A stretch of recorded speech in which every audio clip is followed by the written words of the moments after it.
Okay, I hope the volume and lighting's okay. It is just coming up to 6:20. I'm just looking at the clock. A few minutes before 6 o'clock, I did have a message to say my Iceland food shop will be delivered between 6:37 and 7:37. So I thought I'd come on with a quick intro. I am actually dressed. Normally I would get dressed a little bit later than this, especially when both the guys gone to work, but yeah, I put my fleece on. The temperature is 64 in the house. I haven't got the heating on. I'm about okay. Normally, if the temperature's like 65 and a little bit lower, definitely heating needs to go on, depending on what time of day it is. Didn't have it on, excuse me, didn't have it on auto this morning, so it didn't come on, but I'm warm at the moment. If I'm sitting around, I've just got my black sort of velvety jogging bottoms. These were actually from the charity shop a number of years ago. These are actually Marks and Spencer's. I do have a grey heart top on. I have put my fleecy jumper on. Whether I keep it on all day, I don't know. Just for the fact morning, normally I wear something like this, and I've got another one. These are not actually fluffy socks, these are like the blue ones, but they're like Toy Story. But yes, so I am struggling, and I do apologise if my content's not been brilliant. Yeah, I'm not going to dwell on falling in the cupboard. I broke the door. I don't think I mentioned that. Yeah, the doors in the dining room snapped, and the hinges have got, what it is, the holes for the hinges are broken. So hubby, I think, has got to alter. I don't know what he's going to do because the holes are disintegrated, because it is an older kitchen, as I said. But I did say that beans it's come off, I'll paint the cupboard, because the base units are solid wood from when our home was built. So it's one of those things I put off. So I was hoping by Friday or something I'd feel a little bit better after having my fall, and could start painting the kitchen, you know, especially the units.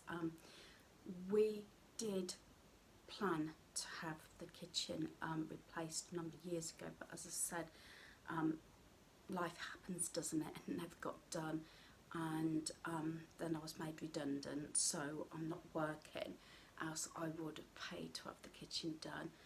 And then I had some time off. It wasn't supposed to have been this long actually, and found out I wasn't spending as much money.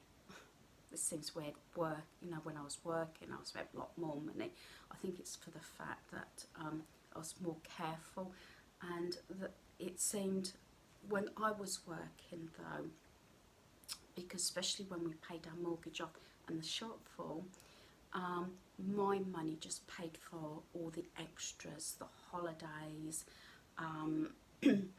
anything that we needed for the home, you know, clothing, everything, the extras. Hubby paid all the bills, because by this time we've got no mortgage, and he paid for all the bills and just food and everything else going along with it, the cars and things like that. So yeah, it worked out, you know, pretty well. Wouldn't say we're necessarily struggling. We have to obviously be careful. That's going back to budgeting. We do sort of, when we were first married, we did this as well. I mean, it was a big expense, you know, our first home, and we had our home, and we got married within months, so it was quite a large expense and a busy time. So we did budget, and we were doing that right from when we got engaged.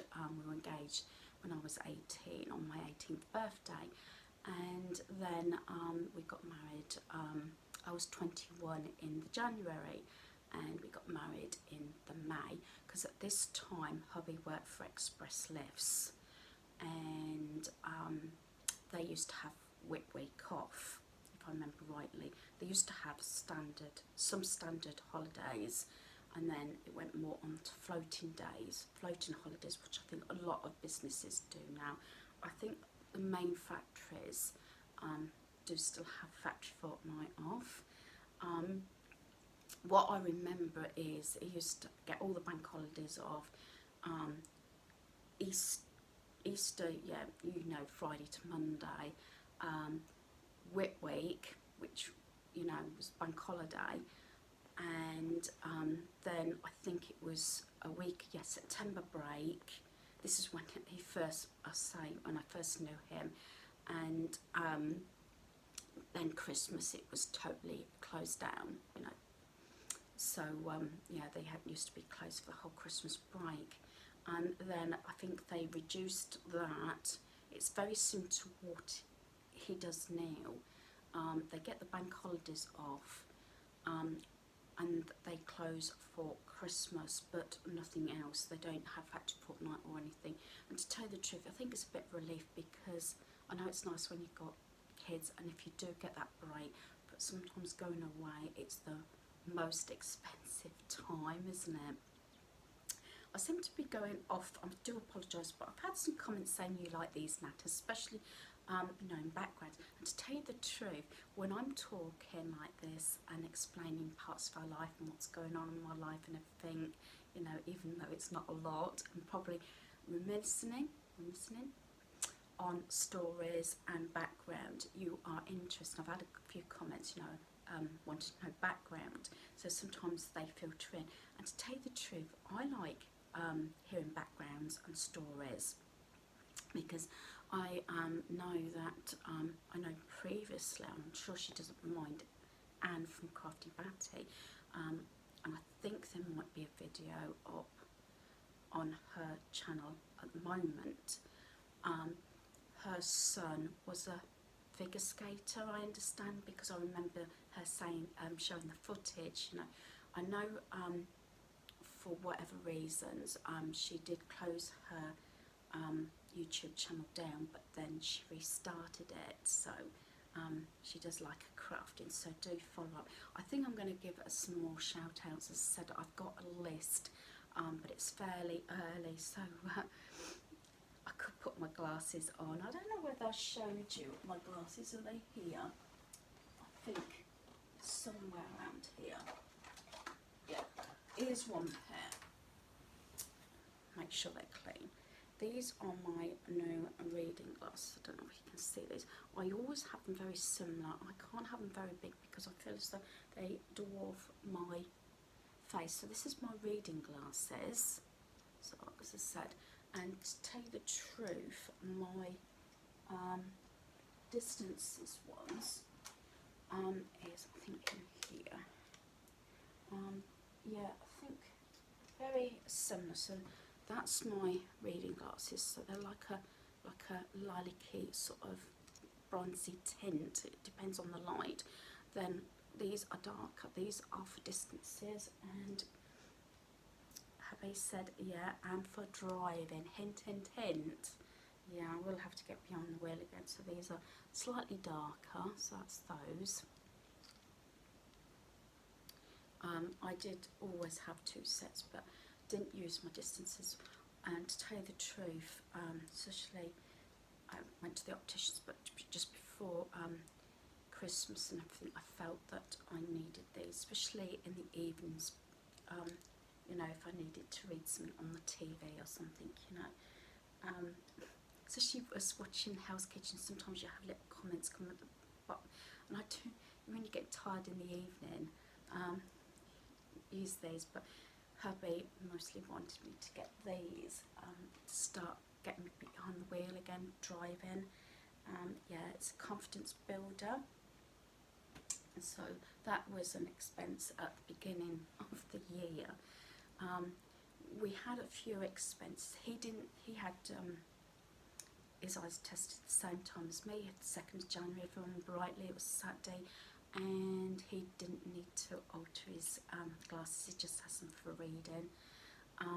So we had a few expenses, say, before Christmas, which I haven't actually shared the footage, which I will do. we had the work done on a caravan, which is in storage. We have it in storage all year round, but especially through the winter. And then our Picasso went in. It was going to have its MOT. It's always around my birthday anyway, but our son took it to have some, because we knew he checked over first of all and knew we needed work done, and that did actually come up to a hefty bill. I'm talking hundreds of pounds, but because we had the Picasso for brand new, we knew its history, we just had the work done, because it's not as though we could replace the car or anything, but it was on borderline now, you know, about getting work done on it, but these things needed to get done. So our son checked what work needed to be done before it was going in for its MOT, and so we can coincide having all the work done and the MOT. Hubby decided to not have the full service done on it this time because of the expense, and we needed new tyres as well, because we normally have the full service done on Big Red, which is our Kia, our 4x4, because we tow on that one, and that is the one that we normally use when we're out of town and everything. So usually the Picasso is our town, what I call our town car, unless of course we're going somewhere and we're not towing. So yeah, we had some expense, and like I said in a previous video, we put money by, going back from before we got married, because we were saving up for a wedding, and when we got married, we put money by. We do it weekly now because hubby gets paid weekly. It used to be monthly, depending on where hubby was working at the time. So each time he got paid, we put money aside for the extras. As I said, we have an account that's our sort of our fallback in case something drastic goes wrong or need it. And then we put so much by, like for holidaying, and then for maintenance and work on the cars. Not so much for fuel now. We used to budget for fuel. This is how bad it was, because obviously wedding and purchasing a home were two of the biggest expenses, and we used to actually budget for fuel as well, running two cars, because I had my own car at this stage as well. So yeah, and I worked for a building society, so we did get a reasonable mortgage. We umped and ahed. We did have our first child a lot earlier.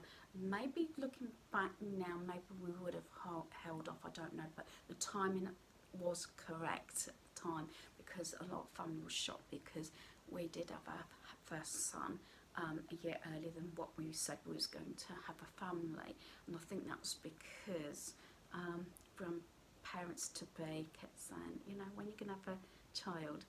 And but leading up to that, the year previously, a whole year before we were thinking about having a family, we did work on using just hubby's wage, because there was no, I know people have to do it, and I don't knock it childminding, because I know our granddaughter is in nursery, because they both work full time, but it was something, it's a bit different now, I think, especially, you know, properties and everything. I mean, we are going back, when we purchased our house, it was 1987, Easter time, April 1987. So yeah, lose my train of thought. So yeah, we worked on just his wages. So I did, because I contacted another department where I was working, because I was working in the head office, and calculated what my mortgage would be on full rate if I wasn't having a staff mortgage. And so hubby would put that amount away each month on full mortgage and just pay everything, because working for Building Society, the mortgage went straight out of my account. You know, my wages, as soon as I got paid, the mortgage was paid, and that was so, so the staff didn't get behind with their mortgage, which is understandable. It could be really embarrassing, you know, having to approach staff members saying, you know, you're in arrears with your mortgage. So that used to go straight out when wages were paid to pay the mortgage. So I think you can understand where it went. So everything for a year. And so we did have that fallback. We did save money, but we thought it was there again. That helped with like an emergency fund. So when we worked out that we could live off one wage, I took my maternity leave, and I think I don't know if I've told this story. It's coming up to Easter, and I was fine. It was a Thursday. You do remember these things, don't you? And I had a very warm, you know, send off. And as far as they were concerned, I was returned to work, which you don't know if anything's going to go wrong, so that they would hold my job. I'd worked myself up. Back then, I was still a nervous person. Didn't have well, I had a little bit of anxiety, but not as much as I do following years. And I never had panic attacks at the time. So I built myself up to quite a good wage. In fact, at the time, I was earning more than hubby. So it was just one of those things, but we did decide, and I always said that if I was having a family, if I could afford to, I would have liked to be at home at least until school age. And we always said, I know you can't plan everything, but we always planned having two kids. So yeah, so it was a Thursday, and I was okay, and they actually had, my car was absolutely full of gifts. They did actually collect a lot more, and they did ask for a list of items. And this was right at the start of my my maternity. Well, I woke up on, they helped everything into the car, and they sent me on my merry way from, because at this car I had my own car, but I was struggling because I'm one of these people, I have to be right close, and I got a belly bump and everything. Yeah, so I thought, well, I was quite small as well at the time. I'm not like me now. They always used to worry about my weight, right from when I was little. On the Friday morning, we were staying just outside where we live. My mother-in-law had a static caravan, but she was also manageress of the site. So we said, oh, we'll stay in the caravan, you know. So we plonked everything in the home.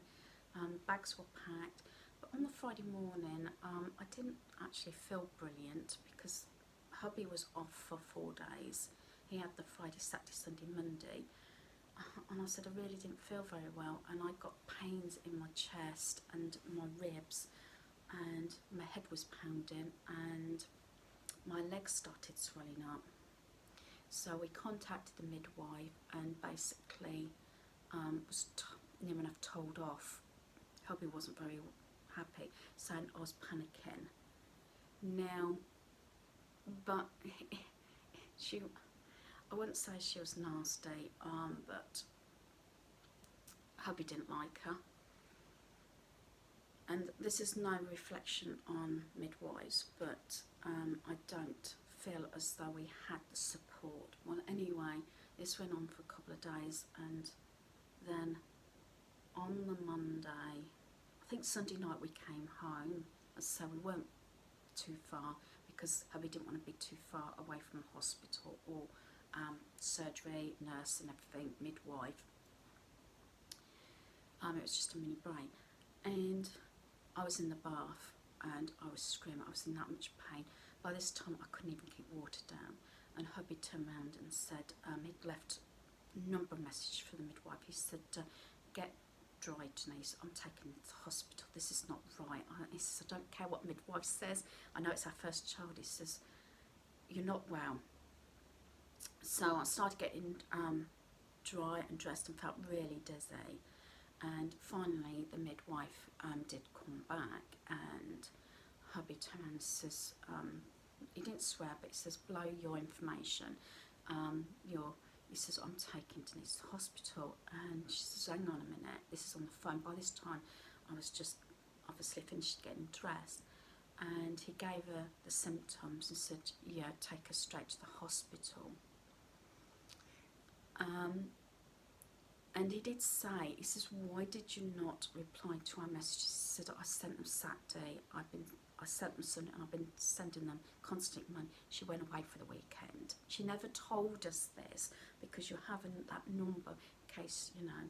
But she basically said I was panicking and everything, first time mother and everything. And I took that on board. But you know deep down, and it was a bad mistake. We should have just ignored the midwife and just got checked out by GP or hospital. Well, anyway, I got in. I was actually near enough rushed in. If it wasn't for hubby, I think he would have called an ambulance. But anyway, by this time he drove, and they actually met me with a wheelchair and took me into a private room straight away and gave me a full, you know, examination. And what happened was he was did my blood pressure a number of times. It was that sky high. They took it about 6 times, and basically they told hubby to sit down. I said this before, and I think he gets more worried when it's me rather than him ill. And hang on, is that my door? So I thought I heard some door because I was saying my shopping could come any time now. And yeah, he says, I think that might be somebody outside. And said, I'm sorry, but you know, I want you to both stay calm because obviously your wife, his blood pressure is really high. We are actually taken straight into surgery. Now, hubby was panicking because obviously by this time I had another 7.5, 8 weeks to go. So he was really worried and said that if didn't get me into surgery, he said, really and true, I don't want to say this, but this is serious, we could lose both of them. Why didn't you, you know, seek medical advice? And he explained the situation. He says, I was about to bring her when, well anyway, about midwife and everything, and said, right. So they prepped me and went straight into surgery. I think I was in surgery within 20 minutes to half an hour. I couldn't believe it. I think they cancelled an operation or something because they said that I think they do actually have the you know, the surgery operation, whatever you call it, operation room prepped anyway, but it was that quick. And I remember them giving me something that was going to knock me out because I couldn't have an epidural because of my blood pressure.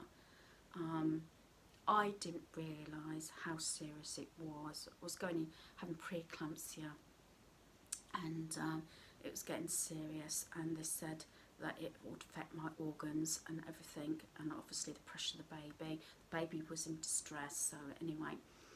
And I can remember looking at the surgeon, and you know, I'm out of it, I'm in pain anyway, my head was exploding, and he was telling me to count down as they were rolling me into surgery, countdown. I remember going 10, 9, 8, and I can remember he says, you're going to be fine.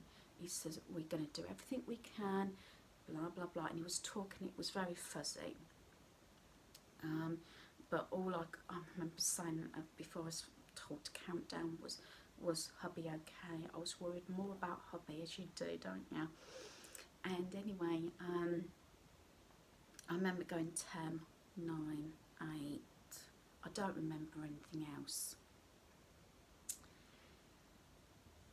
Now, this is Monday, and he was born on the Monday. He was born, our first son, £3.12. A few complications, nothing major. I mean, I think if I'd known back then all the problems, probably would have been, you know, especially now, you know, if anybody's ill, you know, I'm there, and or I'm ringing or something, you know. But back, if I had my symptoms, my anxiety that I've got now back then, I don't know how I would have coped. But I know for a couple of things. I say I was out of it for about 4 days. I really didn't know what was going on. I remember, or sort of remember bits, but hubby filled me in. I know I was started wheeling in from bed to be taken, and I was having a private room. I didn't know this, a private room. That's how bad things were, to recover. And I think I must have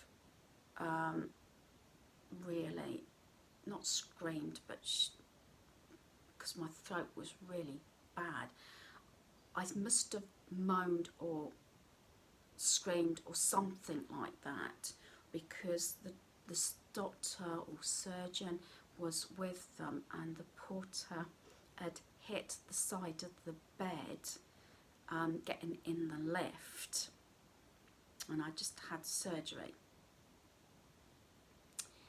And I understand from hubby, the porter did get a right telling off. Because it jutted, instead of going straight into the lift, hit the side of the door and jolted. And I seem to remember this face, you know, he says, "Are you okay?" You know. Well, anyway, well, first of all, I went to, there's the door. Yeah, this is a bit time later, so I'm going to carry on the conversation. I've put my food away and I've done that video, so I'm not sure what order it's going to be in. Yeah, coming out the lift, I was going into high dependency ward. They only have, I understand, 3 patients. You actually have, what I can remember and what hubby was saying, a doctor and a nurse per patient, because being monitored, and due to the fact that I hadn't completely come out of the anaesthetic and everything. So yeah, I do remember while I was in surgery, hubby, not remember, but he told me, he started ringing round. First of all, he rang his mum up, because the thing is with this is, because I'd only just finished work and we went away for the weekend, my bag wasn't packed, we had nothing ready. Nothing. The nursery wasn't ready, everything was on order, you know, the cot and the pram and everything. You know, everything was on order, but nothing was there.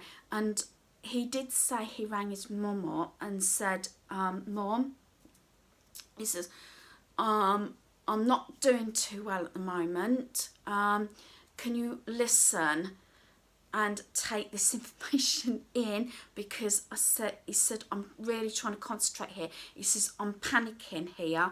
He says, "Denise is in surgery. She's having a cesarean, and it looks like you're going to be a grandparent in less than half an hour. Do you think you could come to the hospital, collect house keys and go home and pack a bag for Denise, because she's got nothing. We just literally came in. I think we were still in denial or anything, that, you know, you over panic and everything, because this is what midwife had been telling us. You're a first time mum, no, you're panicking, you know, you're making, basically she kept saying to me and hubby that I was overreacting, and to basically grow up. You know, you're having a baby, or will be, so this is nothing to what's coming. I think it was really bad. Well, anyway, of course, his mum was saying, oh, stop joking. Because she'd only seen us the day before.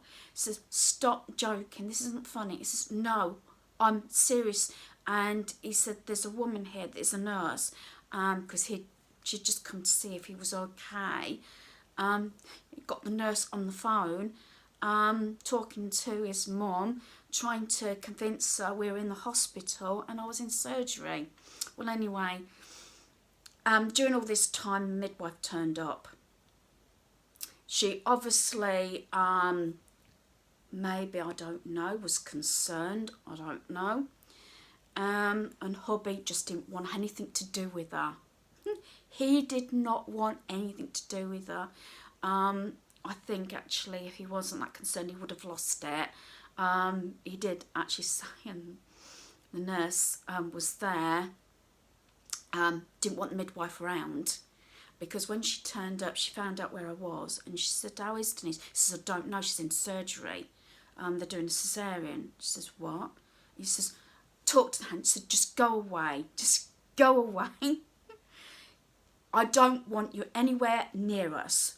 Don't want you. Says, when she's okay with, it's my hair sticking up, I do apologise.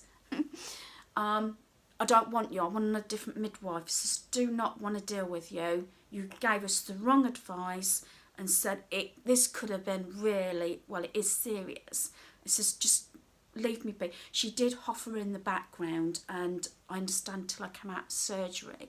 I don't remember seeing her, and if I had seen her, it was okay. I probably wouldn't have dealt with her. No.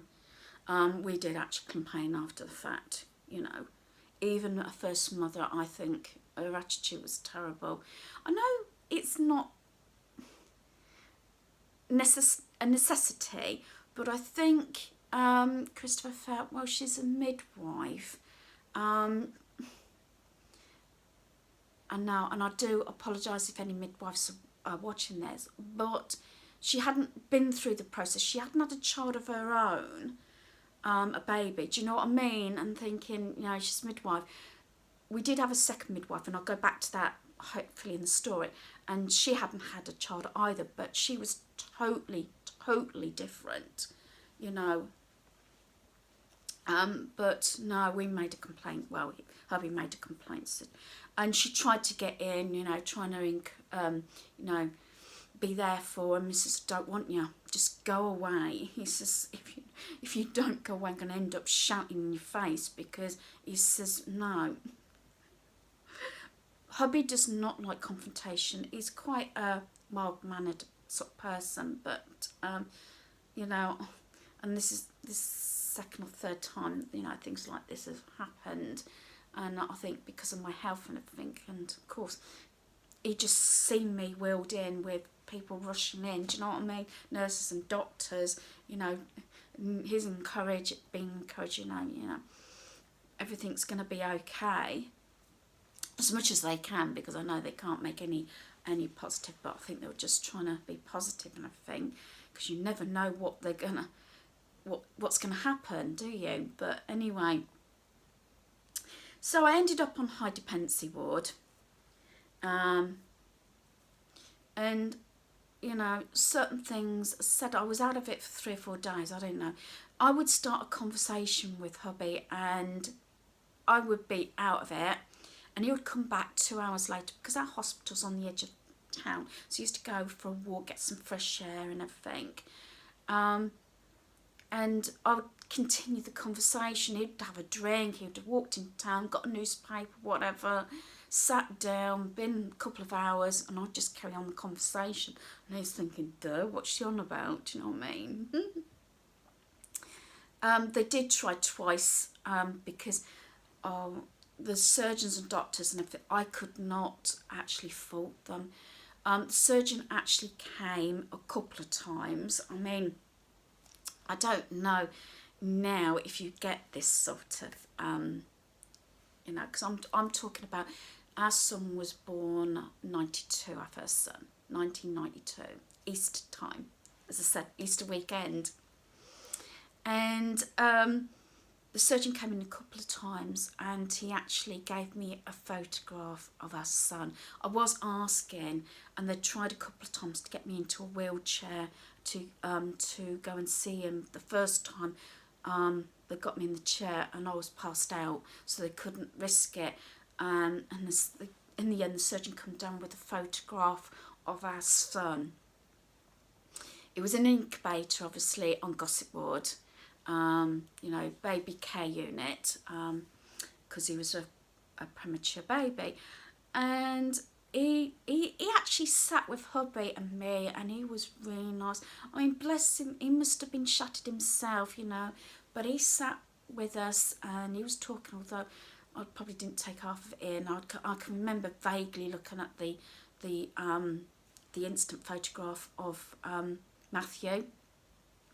And yeah, so then I went from Gossip Ward and I went into a private room. I couldn't believe it, because I had a lot of comments, because to start with, the door was left open so that the nurses didn't keep disturbing me, check on me and everything. And I was actually wired up to a number of different apparatus and everything. And although hubby was relieved, but I was in hospital for 3 weeks. I did have a couple of complications afterwards. Some of the nurses got a little bit agitated and a bit contradicted, admittedly, in the hospital. You get your favourites, don't you? One would say one thing, one would say another and everything. And if I wasn't down in Gossip Ward to express the milk for our son, which obviously were being fed through a tube originally by a syringe and things like that. Yeah, and if I weren't down on time. I remember one time, hubby was shattered. He did actually contact his boss on the Monday after I come out of surgery, because hubby was a little bit of a joker, and turned around and said, is it all right if I take a couple of days off? He says, why? He says, because I'm a dad. Matthew's been born. And he said, what? You know, they were shocked. Everybody could not believe it, you know, but there you are. I think it was pressure from work as well at the time, because I did have quite a lot of pressure on my job, and maybe I was doing longer hours than I should have done, being pregnant and everything, but there you are. I was trying to tie everything up before I left work. And I ended up in a private room. But then I remember hubby leaving this particular evening, and I didn't feel quite right. He'd only been gone about 15-20 minutes, and bless him, he was shattered, because by this time he'd gone back to work. But he had said that if he got an emergency phone call or anything to go, either for myself or for our son, he needed to be there. And anyway, I didn't feel right. I thought, you know, you don't like disturbing nurses, and I was in a private room anyway, so I couldn't call out all whatever, and the nurses knew that hubby just left and I was ready to settle down for the night. And I thought, no, and I did actually press the emergency button rather than the call button. And I had a doctor rush in and 2 nurses, and I actually said I didn't feel right, and by that time I could not breathe. Next thing I know, I was on oxygen. I just could not get my breath. Then I was linked up to a monitor and everything, and they were just checking. Because I've been laid up in bed, something that can happen is blood clots, and this is what I ended up having. I was on oxygen for a good many hours. I wanted to call hubby, and maybe I should have done. And as I said, I managed to get through to them, unless it was life-threatening. I said, no, don't. You know, poor hubby, you know, he looked worse than I did. So I said, no, it's okay. You know, once I got the oxygen, you know, I was starting to breathe, but the tightness in my chest, so it ended up I had a blood clot on my lung after having all the tests. Hubby was not too happy when he found out that he hadn't been contacted, but in the end, I was back on gossip ward. Sorry, not gossip ward, independence ward. Gossip ward was our son. Independence ward, I was back on. And I said, you're here again. I said, yeah. And by this time, I was on oxygen all night, and I had more tests, and they found out I got a blood clot. And in the end, the doctor said, look, I'm going to ring your husband. I said, well, you'll have to ring him at work, and it's a call system. I said I didn't really want to disturb him. He said, realistically, I should have done this last night. I can see where you're coming from, because you wanted to have a night's sleep. But he says, I'm taking this on board. I'm going to ring your husband, and I'll give him the information, and ask whether he would like to pop in. High dependency ward, you don't have, all right, I don't know if it's changed, you don't have visiting hours, but I know there was a ruckus when I first went in the first time after I had Matthew, because my mum wanted to see me and she wasn't allowed to. She wasn't happy about that. There was quite a ruckus, I understand. Hubby had to come out to sort mum out. She couldn't understand why she couldn't see me, and said because although you're a mother, you're not next to kin, it's hubby. Only hubby is allowed in, and she didn't like it. And hubby had to sort of not get rid of her, but say, keep your, I'll let you know. As soon as she comes out of high dependency ward, I was in there, I think, 3 or 4 days, first time, and of course I was back in there. I understand amongst this, later in the afternoon, she did come and visit and found out. She wasn't very happy because she hadn't been told that I'd moved. I was back in high dependency, and I think there was another ruckus. But anyway, it went on the doctor rang the work where hubby was working expressless at the time, and he had ear protectors on, but he told all his mates, told the foreman and everything, because I don't know, 500 or 700 workers or something. Do you know what I mean? Expressless was a big business. It's gone now, but it was the main lift company, I think, across the whole world actually, but especially in this country. And he got nudged and said, there's an announcement, because he told everybody, if there's any call whatsoever, let them know straight away. And of course, he told me he had the shake straight away. And the first thing he came onto the phone and says, oh, what's the matter with Matthew?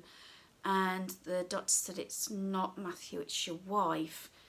And the doctor says, no, please, she's okay. And hubby basically says, oh, please don't say that. I'm forever hearing Denise is okay, she's okay, when I don't believe she is. What's going on? And the doctor explained everything. I was worried that he was going to rush to the hospital of an accident himself, do you know what I mean? And the doctor spent a little bit of time on the phone telling him and saying, would you like to come? I understand you're at work. Would you like to come? And he basically says, yeah, I'm going to be there. I'll be in there. It says at less than half an hour. He says, I've got to just speak to the foreman, clock out and everything, and I'll be there. He says, do excuse, I'll probably still be in my overalls, but I'll be there. Do you know what I mean? He says, I really wish I'd been rang last night. And he said, yeah, I wanted to ring you and felt I ought to have rang you. It was wife's call. And I can understand both points of view. And hubby didn't blame the doctor, blamed me. But then again, blood pressure's still high and everything. Yeah. He would rather have sat there all night and not gone into work. And he felt really bad that I was suffering and he was sleeping. But he was knackered. He was so tired. And I thought, at this rate, he's going to collapse. Well, anyway, he ended up staying with me, bless him. And once he saw it, but I think it was all the monitors, blood pressure monitor, heart monitor, oxygen, lot, and tubing. I was on a drip, everything like that. And I suppose it is scary for somebody else. It's more scary, I think, for someone sitting on the sidelines than it is for yourself, isn't it? Finally, I did go back to my private room eventually, but while I was there, I had to express the milk, but I had to get rid of it. It couldn't be used due to the fact what they were pumping through my body, because they had to put this, I don't know all the technical terms and do apologise, I say it's years ago, but some things do remain. They had to put a dye through my system to, well, I call it a dye, a liquid to ascertain where the blood clots were, or blood clot. I had it actually on my lung. That's why I couldn't breathe, and yeah. So I think hubby got a bit agitated because one of the nurses was having a go at him because I told him to go and check on Matthew because I hadn't been to see him. I hadn't expressed milk, so they weren't very happy and started moaning at hubby, where's your wife? Because I think they do have mothers, especially, you know, well, the younger mother, not being bothered, or, you know, because these, you do have to keep expressing milk because they can only take so much by syringe, and he was being fed regularly I think it was every hour, every couple of hours, because he could only have a few mils of milk because his system couldn't take it. And they moaned at him, where's your wife? And I think, again, I think by this time, I think he was close to losing it. And he explained, he says, well, if you checked your information or inquired, don't start moaning at me, and explained I was in high dependency ward. They hadn't checked the records, why I wasn't available, instead of moaning at him, and said I'm a nervous wreck as it is because my wife is back in high dependency ward on monitors. And I said, you're moaning at because she hasn't expressed milk, and you haven't checked that it's not laziness. And they did actually apologise, but he weren't happy about it. But I did go in my private room, and as I said, I was there for 3 weeks. In fact, our son was discharged before me. So I did have him in my private room, in, you know, the cot and everything at the side of me before I was actually released. And then warfarin. This time, you know, I was getting injected, then I went on to medication.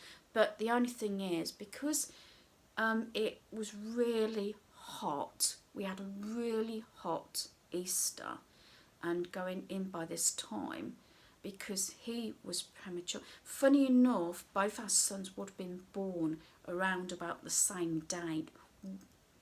Matthew was premature and Daniel was late, but they did say that Matthew would have been actually a good sized baby if I hadn't had the complications. As I said, I do blame myself, and if anything had happened to him, I think I wouldn't have forgiven myself because, as I said, you take it on advice, don't you? But he's healthy, and it does take a while to catch up, and he was underweight for so long and everything. So yeah, we did have him in our room when I got home. That was strange, coming home. We did have him in a Moses basket at the side of our bed, but he was such a fidgety sleeper. So in the end, we put the Moses basket inside his cot. Within the 3 weeks of this all going on while I was in hospital, hubby had to build the furniture. He had to trace everything up, had to get the buggy. It was one of those buggies where you take the buggy bit out and you've got carrying cots I know it's not really a thing now, but I'm talking about in the 90s. It was a Karen cotton, you slide them in and everything. So, and at the time it was from Adams, so we had to get onto them, and also car seat. Then hubby had to start getting people running around to get premature clothing, which wasn't, it was hard to get at the time. Premature clothing, he needed the insert for the car seat and things like that, because tiny baby, do you know what I mean? It could basically fit just inside hubby's hand, you know, when he finally got out of the incubator and everything. As I said, I'm just thankful. I wouldn't say I'm a religious person, but I could put my hands up and say thank God, because anything could have happened a number of times, do you know what I mean? Yeah, so I'm trying not to get emotional here. I'm sorry if I've bored tears. I don't know, even now I'm not sure whether to upload all this. I think people will find it boring, but we shall see. I mean, you could have skipped it all along, and it's up to you, as I said. But saying that, it didn't put me off from having a second child. Second child, I wasn't working, as I said, and I was adamant I wanted to have this one naturally.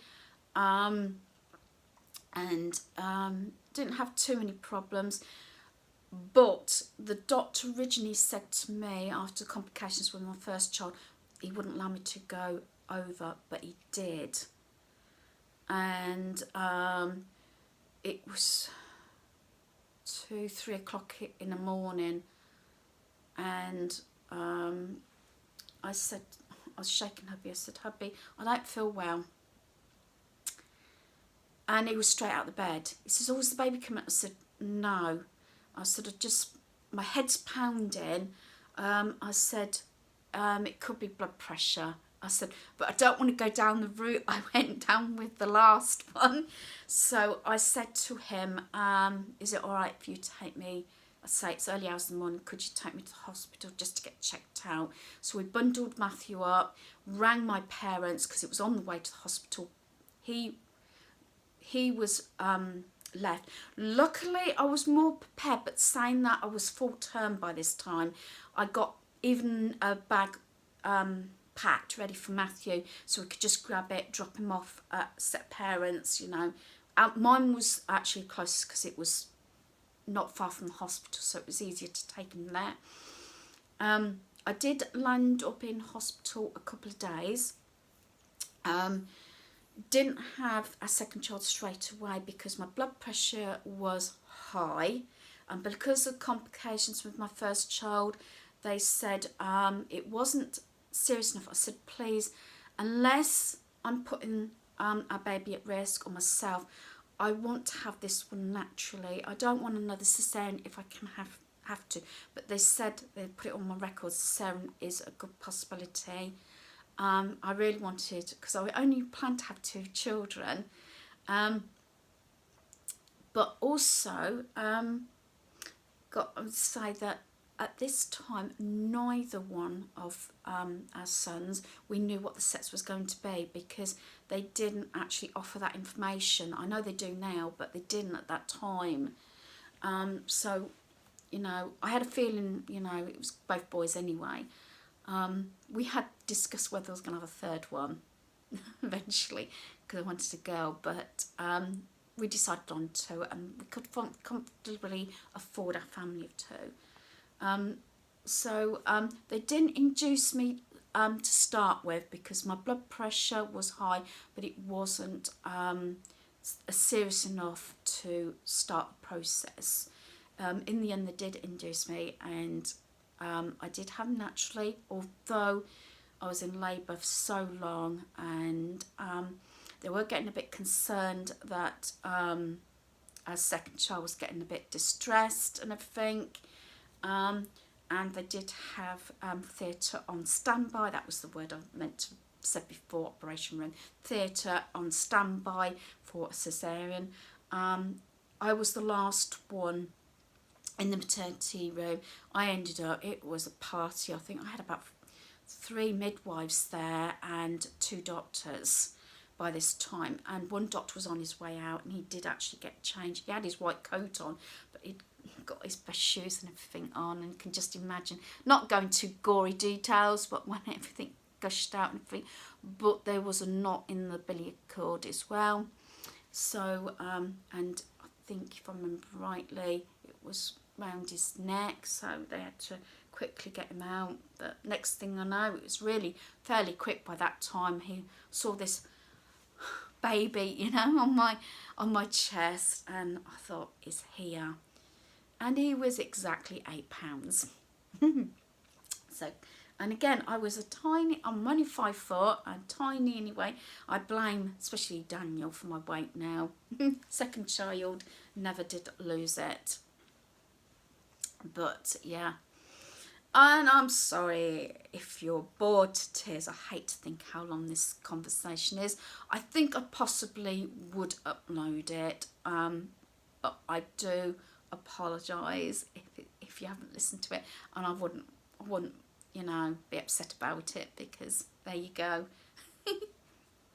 I'm getting a lot of chatty videos through at the moment, and I do apologise for that. I don't think I'm feeling cut off. I can't blame my family. I do live with hubby and our youngest son. Both work. As I said, I am on my own long hours, but they do come home, so I have got somebody there in the evenings.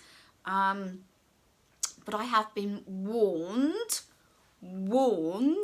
that if I don't feel well, and let's face it, I'm trying not to be one of those people, oh, I've got an ache, pain, you know, something's wrong, blah, blah, blah.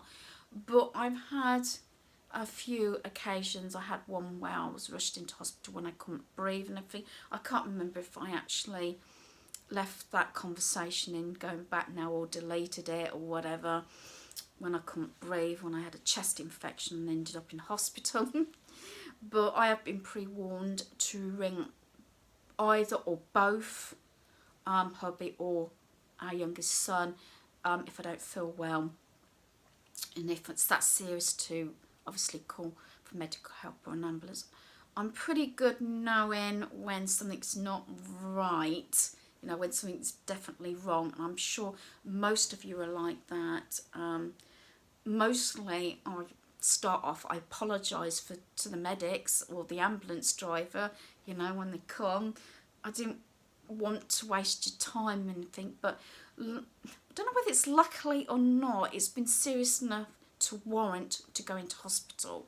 So I'm not one of these people, you know, oh, I've got pain, you know, whatever, contact an ambulance. I do, as long as I am obviously conscious, which is the main thing. Yep. I do my checks. I check my blood to see. I know the symptoms obviously for diabetes and everything. Being diabetic, know if I'm going to go out or it's that low. I get the shakes, sweats, whatever. I know the symptoms. It's just how low that thing is. If I get any sort of pains, I have got a blood pressure monitor, so you know I can sort of tick those things off. But I think everybody who's possibly listening to this, you know it in yourself when you can pass that off to being, oh, it's just indigestion or whatever, you know, pain. I think the more health issues you have, the more likely you're thinking, oh, is it going stress on the heart? Is it a stroke, heart attack, whatever? And I do have to be careful of those sort of things. But I know people are worse off than what I am and everything. But I try, as long as I'm conscious and everything, you know. Sometimes I have rang hubby or my son, mainly hubby, because he's the closest. My son works the other side of town. Hubby is more this side. He can be home by clocking out. He could be home 10-15 minutes as long as there's no hold ups, so you know he can be home pretty quickly. And I think on the odd occasion I've rang him if I haven't been able to get him on his mobile, again ear protectors and everything. I've gone through the office and they know I'm not one of these wives or partners that ring up constantly asking for the hubby. Normally they know when I ring there's something up and need to get Christopher, you know, straight away. And a couple of times, not very often over the years, I've talked to him, just explained, you know, not feeling too well. No, it doesn't warrant medical advice at the moment, and I'll just talk through it. Used to be more when I used to have a really bad panic attack and I was on my own. But there's been a couple of times where I felt really bad, or my sugar levels have been really low, and hubby said, he said, I'm going to have a pass out, I'm going to pop home, especially if he hasn't had his lunch break. He said, I'll take it early lunch, I'll tell the boss that I'm on my way and I'll come home, check on you, then I can go back. You know, just peace of mind. I think if I've rang him and bothered him, then he has his concerns. I think after the issues I've had and had advice about, oh yeah, you're just overreacting, blah, blah, blah, try not get into that situation again. So, yeah, sometimes hubby is, not very often, come home and just check that I'm all right, I'm still conscious and everything, and yeah, and just sat with me until my sugar levels are back up to a certain point or thing. I try not allow it to go to that extent. If I feel as though I'm not quite right or my sugar levels are dropping, I'm straight on the monitor and don't go off, as I said, and make sure I do have something to eat. I do have a glucose sort of syrup in the fridge if things get really dire. But yeah, I'm sorry, I guess this has been so boring. I know some of you have these sort of conversations in the background, you know, when you're doing things, and that's fine. But yeah, if you've, you know, if you have had kids, let me know how your pregnancies and births went, if you want to, if you've got any stories or anything. But the main thing is, I think a lot of family members was very surprised when it didn't put me off having a second child. And I think sometimes people do say one's enough, which is fair enough. Sometimes you just forget about it, what's gone on, you know. I think I was more concerned having my second child to start with until I got, you know, closer and closer to the time of birth, due to the fact, you know, what happened with the first one, with preeclampsia, premature baby and everything, blood clot, you know, and everything else that was going on. And I think I was more concerned. Plus, I don't know whether I found it more, it was nice being at home, but whether I find it more, I wouldn't say stressful, more tiring having a toddler as well, being pregnant, than working, because at least it was an office job and I was sitting down, if that makes sense. But there you are. But again, sorry, again, whether this gets uploaded, I don't know, and I do apologise. You'll probably see, I bet it's about 40 minutes, maybe an hour. I hate to think how long this one is. I'm not even going to check this because I know what I've said, and I do apologise if you found it boring. I do apologise, but yes. Dear, I need another drink. I badly need a coffee. I'm gonna have to get moving. I haven't even made the beds.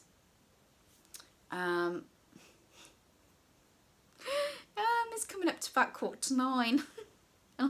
I haven't even made the beds yet, so yeah. And yeah, I'm just gonna cut it here. I'm gonna. So yeah, if you want to comment below, have you ever been scared on medical reasons or anything? Have you had you know, an issue where maybe you were given the wrong advice or something or whatever, as I said, you take everything with a pinch of salt, don't you?